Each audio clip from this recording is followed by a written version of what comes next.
Number 10. Exceptional. Bailey Hoskins is known for being the worst X-Men ever, probably because his powers are pretty lackluster sounding, but manage to pack a pretty big bang when they do get used. Bailey's powers involve self-detonation, but the only thing is that activating his powers will actually also result in his death, meaning he can only use them once and doing so will kill him. However, he does end up doing this, and in doing so saves the world, or at least a world. His good friend and teammate Miranda has reality warping powers that are extremely powerful, propelling her into her own classification of mutant even, in terms of power level. But even then, this time around, it seems Miranda can't seem to interfere in this world at this time. It seems she needs some help from Bailey, and in sacrificing himself, he not only saves the world, but also seemingly helps Miranda to fix it and set it right again. Or potentially erase it. That's kind of what it looks like happens at the end. But maybe that's how you fix it. Just wipe it. Number 9. Funny Man. Funny Man is an odd superhero who is historically actually pretty significant, despite how weird he may seem. He's not just powerful for how much of a goofball he is powerful in a historical context, which I think means he deserves this spot. Also, I'm not sure if we've ever mentioned him on the channel. As far as I can recall, I haven't at the very least.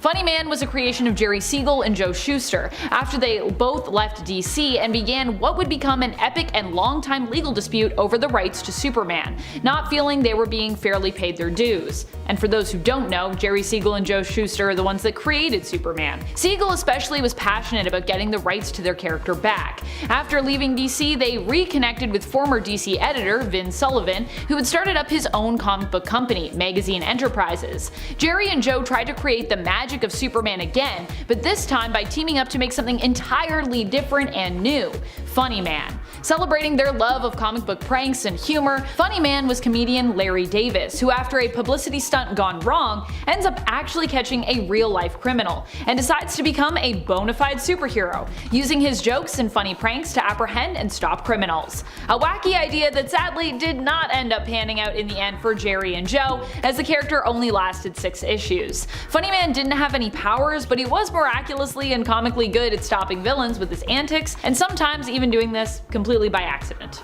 And friends, before we move on to the next spot, if you are loving this list and you want to show your love for our channel on perhaps another platform, you can head on over to Facebook, click that like, it really does help us out here at the channel, and thanks if you've already done it. Number 8. Dead Girl. I think one of the weirdest things about Dead Girl is that her whole thing is immortality, as she's already dead and basically can't die, with her mutant powers activating only after her death. And yet she did die in the comics, possibly due to a disease which ultimately caused her to fall apart from decomposition. That is the one thing she's meant to be good at, not dying, and yet it happened.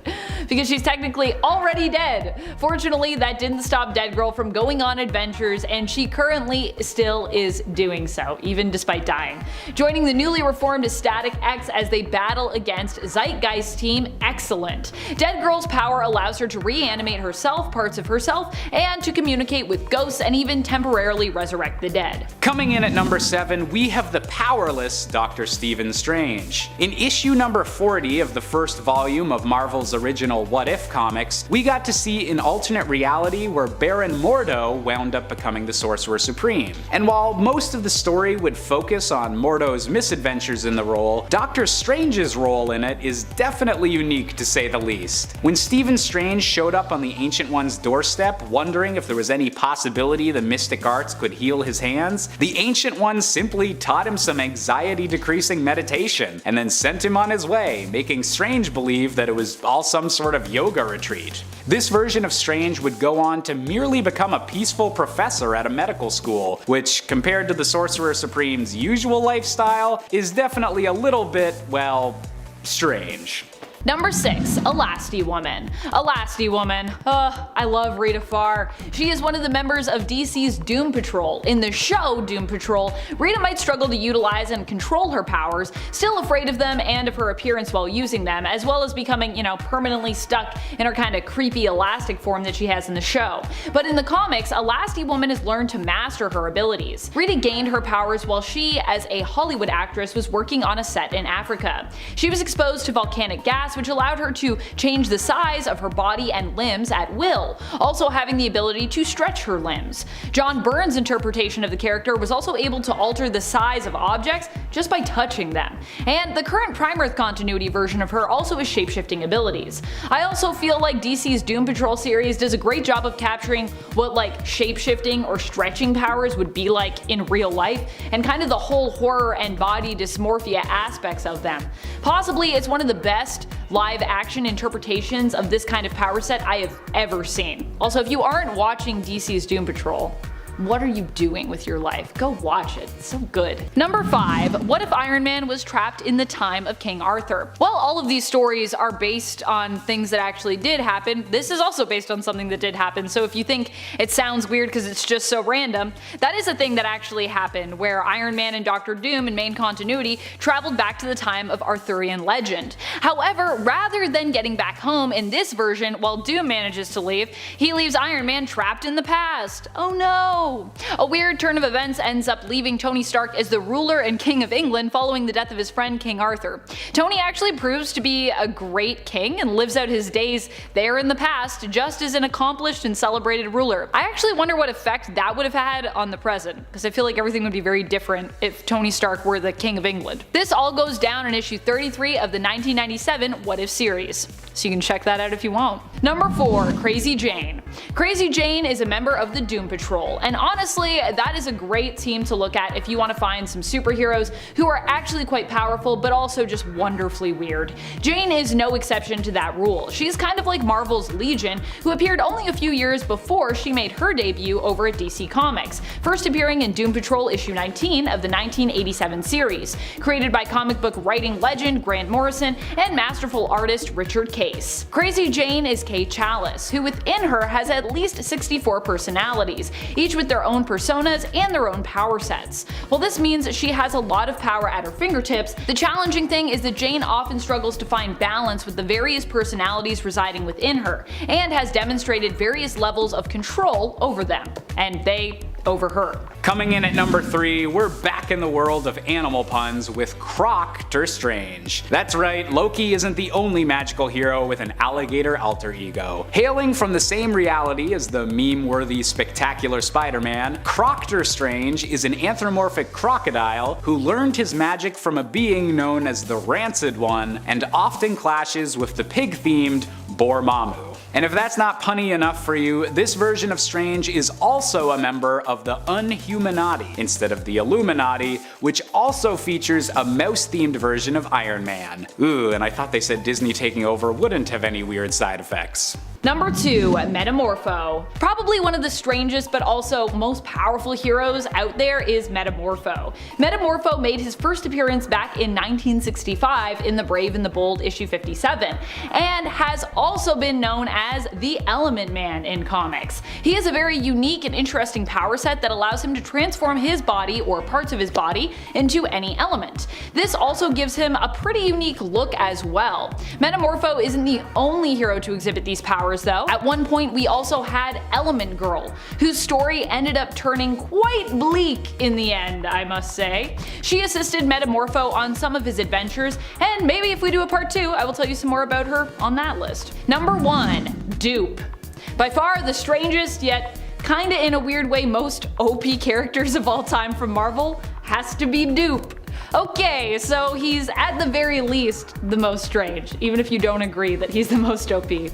And now we have his evil counterpart, Pood, in Excellent. Oh boy. Dupe is pretty powerful because he has some fourth wall shattering level of awareness and is able to actually move between panels in comics, existing not just within the page's panels, but also moving into the borders and margins of that page as well, which I think is pretty wild. He's also demonstrated some powerful magical abilities as well as super strength, speed, durability, and even the power to resurrect, without the help of the Five no less. Yeah, because Dupe is also like associated with mutants, even though I don't really know if we've clarified if Dupe is actually a mutant.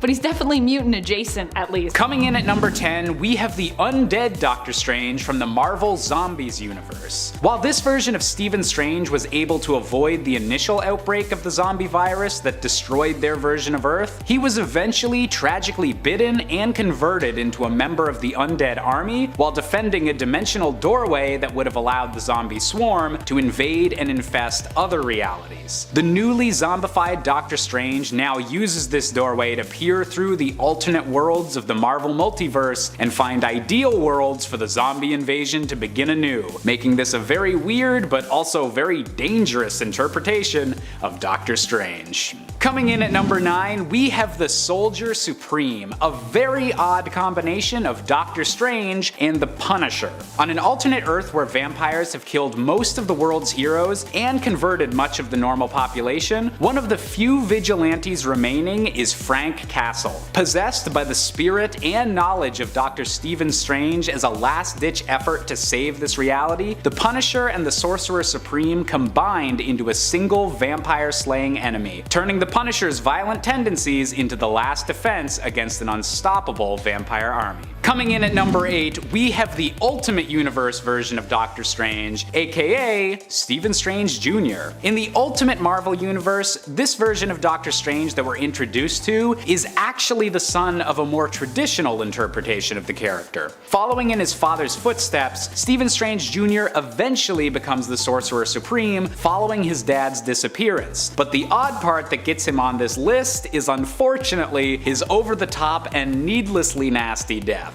During the Ultimatum event, a highly controversial storyline in which Magneto wiped out millions of lives and resulted in dozens of over-the-top and edgy deaths for many Marvel heroes, Doctor Strange had his head popped like a literal balloon by Dormammu possessing his cloak. Most people dislike this event because of how deliberately edgy it tried to be, and with an anticlimactic death like this, it's really not hard to see why. I mean, his cloak?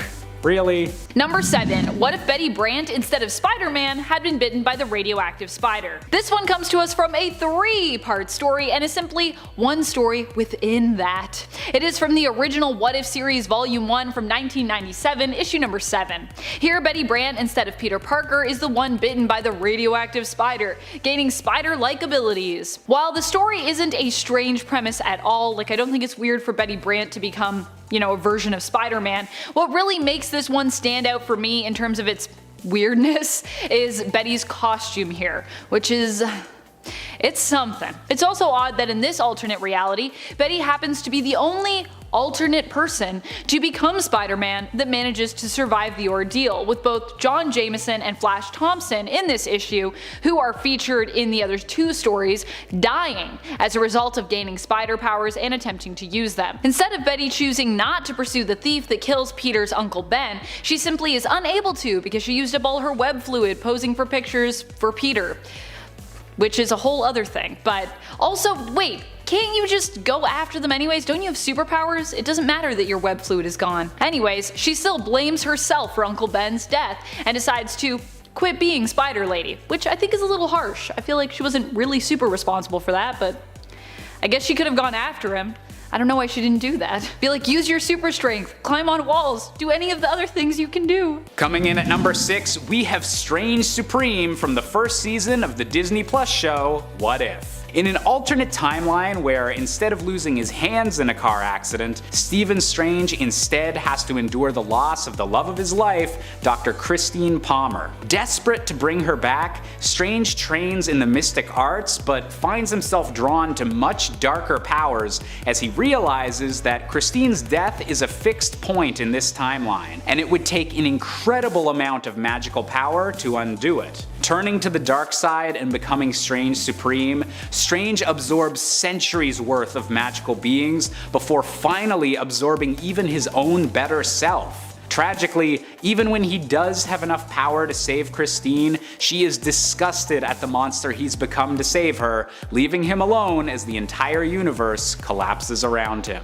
Number 5. Multiple Man. Multiple Man has a strange and yet awesome power. He can create duplicates, often referred to as dupes for short, of himself, and use them to do and learn all sorts of things. Why learn? Well, because when he absorbs these duplicates back into himself, he also gains all their memories and knowledge, as long as he gets to absorb them back, that is. We've seen a lot of weird stories with Multiple Man because of this part of his unique power set, including one where he had a baby with his girlfriend Siren, but because he had actually sent a dupe to sleep with her on the night the child was conceived, when he first went to hold their newborn child because it was actually a product of a dupe, it got absorbed back into him. Lots of weird things about that. Well, that whole scenario. And then there was the time that he secretly sent a dupe posing as him, I mean technically they're all him, but you know, they're not the real him, to hang out with Layla and their son together, Davy, when Davy took his first steps. This dupe tragically died during an attack on Madrox's lab in X-Corp, so he wasn't able to actually absorb him back,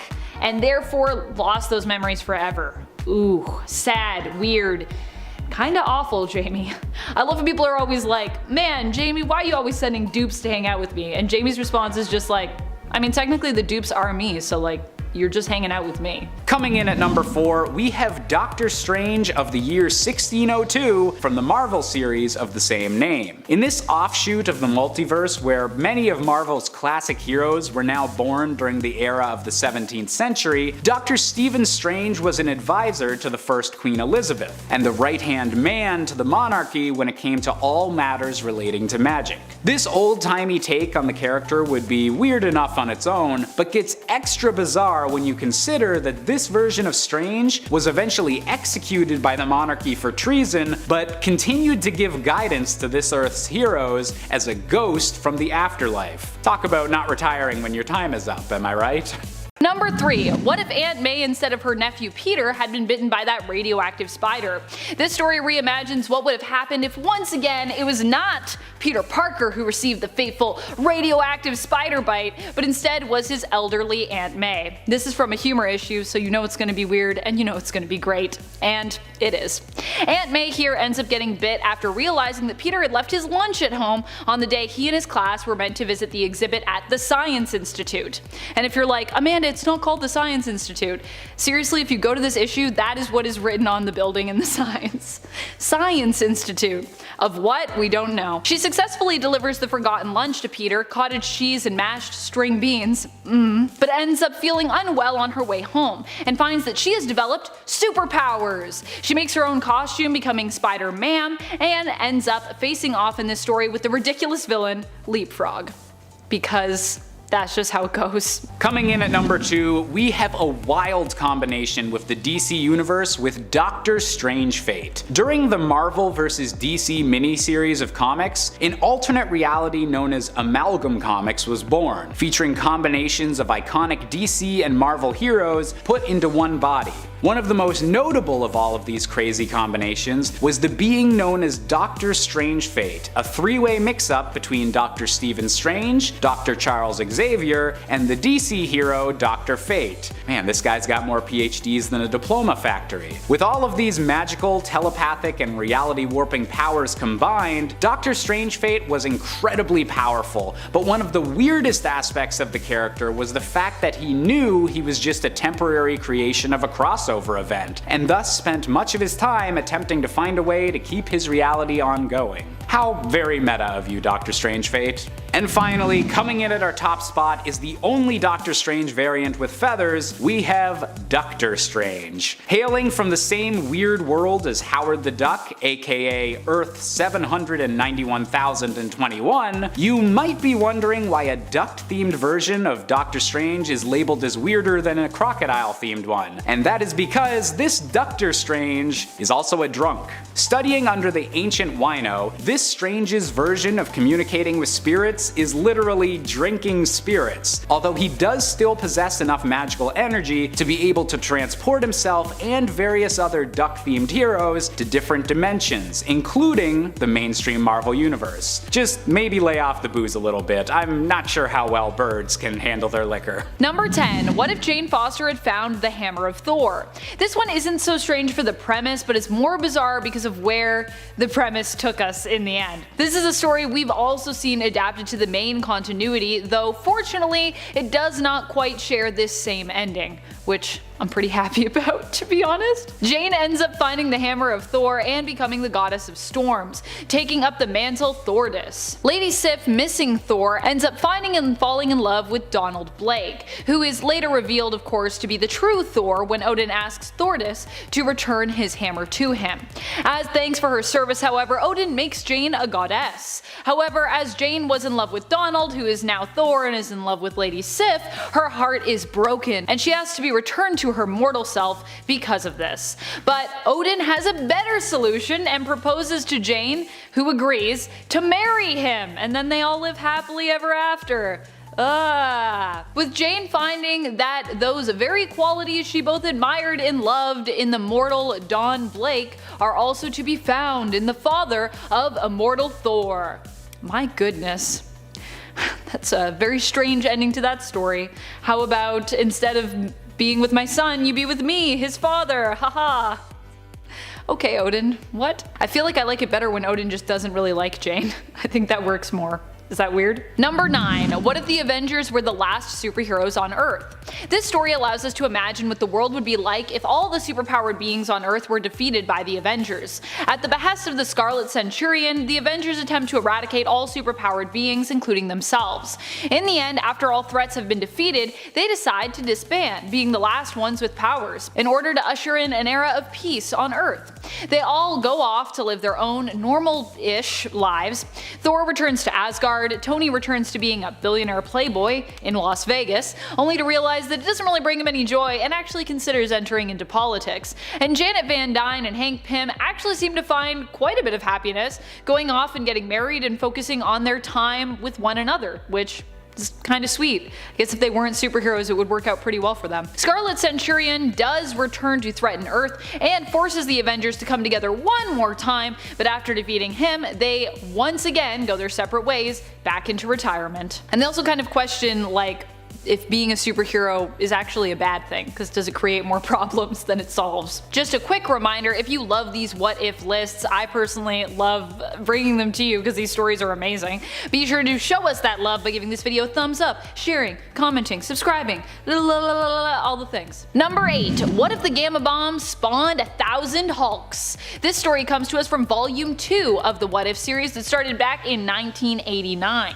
In issue 71, we get to imagine a reality where instead of just one Hulk, or you know, the members of the Hulk family plus Hulk, we had 1,000 of them, which I would say is ultimately too many Hulks. In this story, it was the bombing on Hiroshima that resulted in these thousands of Hulks coming into existence, survivors of the attack that were basically mutated, so they became Hulks.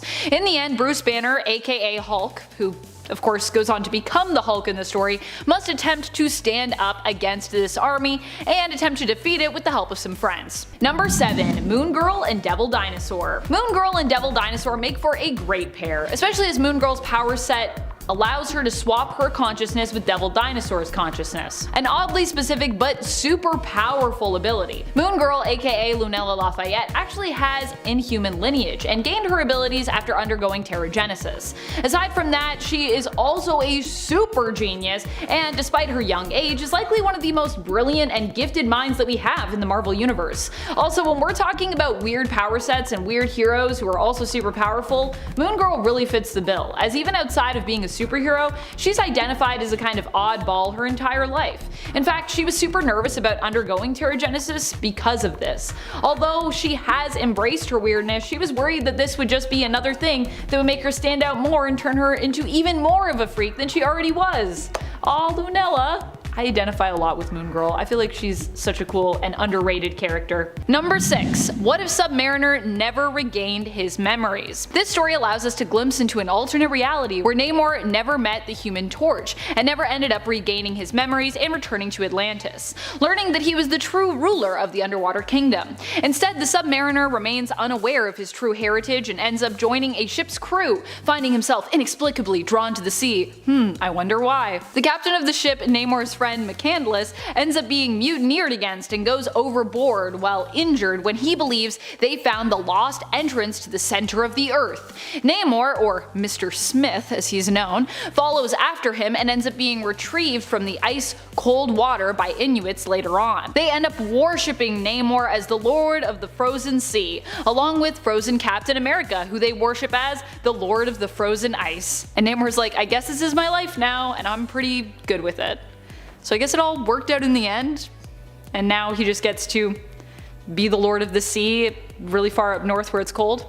Cool, I guess? Coming in at number 5, we have the elderly Doctor Strange from Earth 982. An alternate universe that mainly focused on potential children of Marvel heroes and the next generation of crime fighters, Earth 982, or MC2 as it's more commonly known, is also home to one of the most unique versions of Doctor Strange, because instead of his traditional salt and pepper look, this Stephen Strange has gone full Gandalf the White. Having long since retired from the position of Sorcerer Supreme, an elderly Strange is called back into action as a master of the mystic arts when the new wielder of the role, Doc Magus, begins to tamper with darker powers. And while Strange would need help from the younger generation of heroes, this grizzled but still magical sorcerer is definitely one of the coolest looking versions of the character. Number 4. What if the Fantastic Four had different superpowers? One of them is just being a giant brain.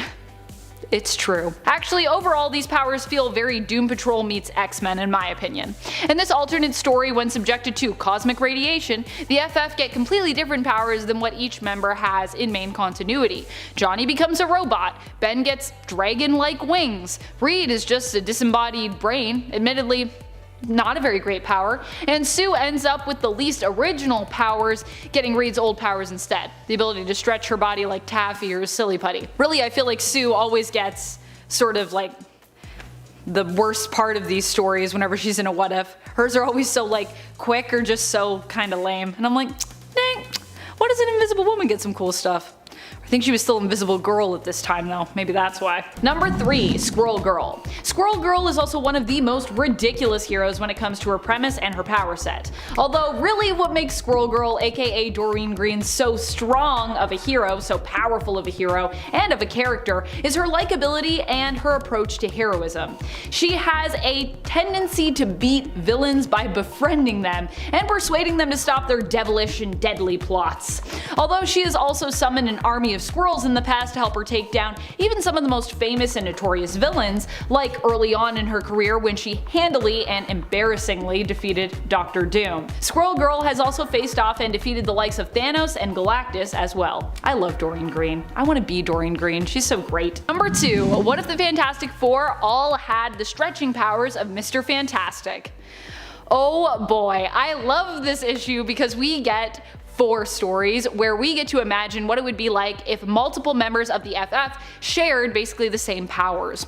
And in the one where they all get stretching powers, they just never end up becoming the Fantastic Four because their collective power is just considered, well, kinda lame.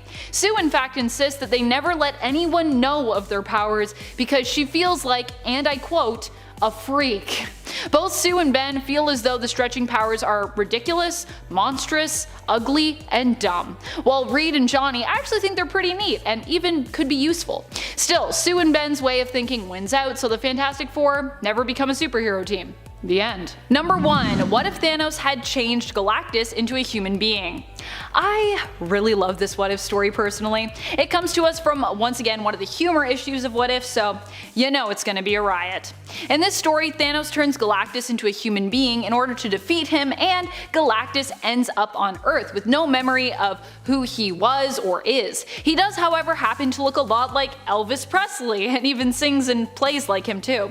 He meets a woman named Gertrude who introduces him to the works of Presley, and Galactus is basically convinced that he must indeed be like an amnesiac version of Elvis Presley, returned from the dead. He goes on to have a successful music career, and when his memories are later restored by Adam Warlock, who also offers to return his power to him, he actually decides instead to stay on Earth and live out his life here as Elvis with Gertrude and her son Toby. Which, I mean, fair enough, that sounds like a pretty good life.